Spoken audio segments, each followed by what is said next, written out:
Bilang bahagi naman ng patuloy na kampanya para sa kaligtasan ng publiko, agad na inalis ng City Engineering Office sa pamumuno ni Engineer Josephine Corpus at sa tulong ng DECORP ang nayuping directional signage sa kahabaan ng Arellano Street patungong Bunuan Gazette. Ang nasabing signage ay nasira matapos banggain ng isang mataas na truck. Dahil sa pinsala, ito ay nagmistulang banta sa mga motorista at pedestrian dahil maaari itong bumagsak anumang oras o makasagi ng dumaraang sasakyan o tao.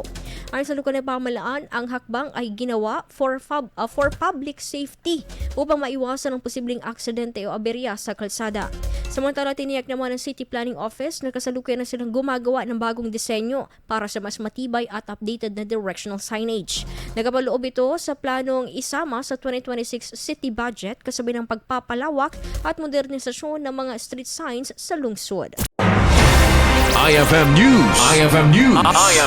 IFM News.